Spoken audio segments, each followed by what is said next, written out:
He was 14, and the only thing Drausen feared was the possibility that his beard might come in sparse or scraggly or, gods forbid, not at all. His fresh acquaintance with sexual maturation had left him with a complete set of anxiously functional plumbing without the slightest opportunity to install it in a cozy little home. He went out after dark, hoping that in starlight he'd appear older and, more to the point, doable. Despite great confidence and the employment of dozens of surefire pickup lines, he was alone and horny as hell once everything closed up after midnight. Somehow he ended up at his grove. For one brief, twisted moment, he considered rubbing one out at the roots of his tree. It climbed instead. It was really too dark to be climbing trees, but this was his tree, and he knew it intimately. Just not that kind of intimately. So up he went. Up and up. Then out on a limb. A springy one, but not a strong enough one. It snapped beneath him, and it crashed to the ground in an embarrassed tangle of limbs and limb.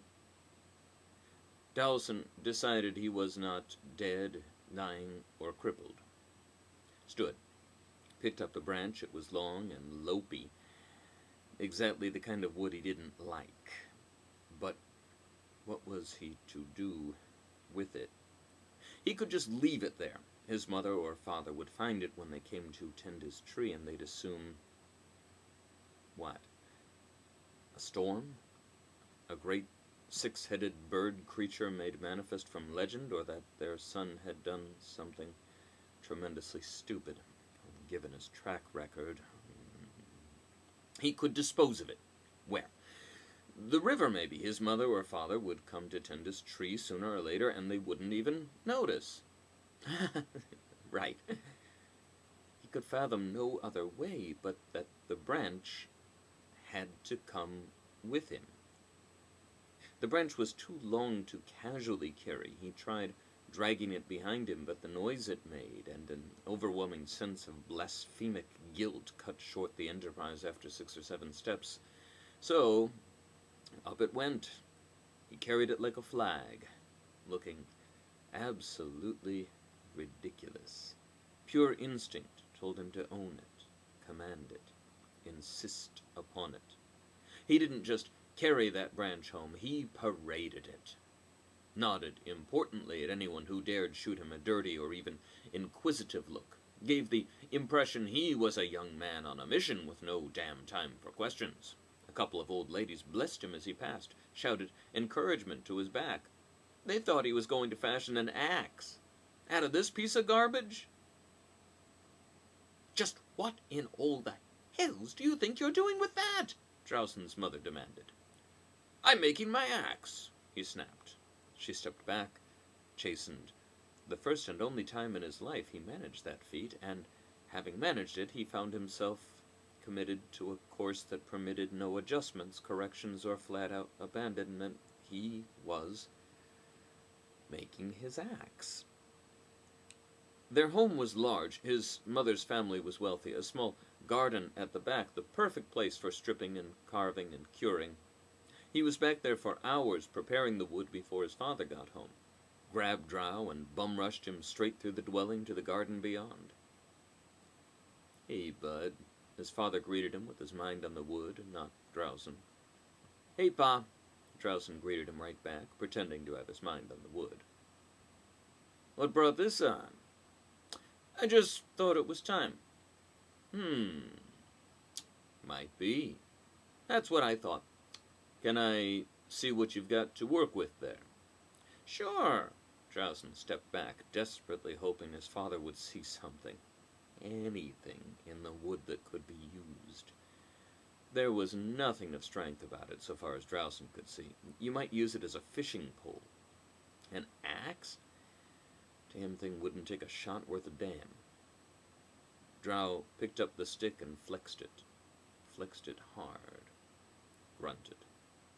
Turned abruptly and slammed it into the side of the house. Drausen's mother inside emitted a startled squeak. Drausen marveled at the wonderfulness of his father, destroying the stupid branch and giving his son a second chance at that all-important first Axe. Damn fine piece of wood you picked for yourself. You surprise me, Drausen said, handing the unbroken branch back to his son. That's a good solid core wrapped in give.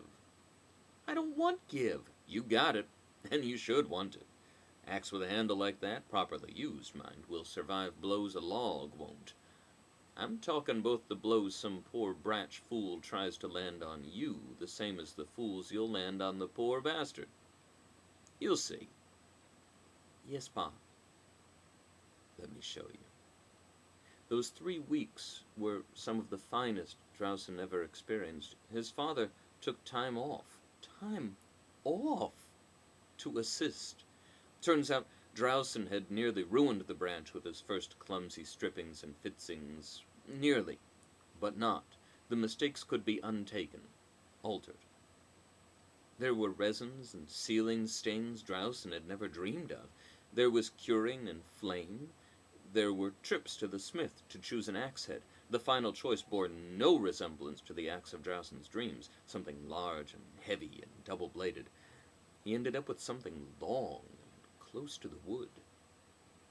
His father got hold of a similar piece of wood, not nearly so good, Drow assured his son, and demonstrated its use. No hacking, no smashing. This was a whipping weapon, something quick and precise, something to place where you want and drag away quick, and God help the poor bastard drawn against. It could open up folds of flesh in long swaths, long, painful swaths. Drausen had to practice, again and again, learning to get inside an opponent, more than guessing which way the ribbons to be would guard and wouldn't. Having beaten into him the importance of position when he parries, hard blocks were out, working the angles in. Done right, he'd go after an opponent's limb, not the weapon. Turn the limb and the weapon will miss. Turn the limb with his blade and the weapon may never be swung again. There was jeering when he first went walkabout with his weapon. There were taunts, long-lasting, quite pointed. They drove him to practice more, harder. When Drausen took his place among the Warriors Guild freshmen, he had had enough. Showed it that first day, showed it again and again. The taunts stopped forever when the old man himself walked over and pulled him aside. Drausen, you're with me. Walked him a safe distance away. Thought your father was full of shit. Gonna need to apologize to him for that. You're the real deal. Gonna turn you into something real special, kid. You're with me now. What do I call you in private, Private? It was meant to be. Had to be meant to be. His foolishness, his mistake, his pride, the way he swallowed it, all that practice, the jibes that landed and pushed him hard, not dirtward, inward, and up to where he was now. Emin, sir. Call me Emin.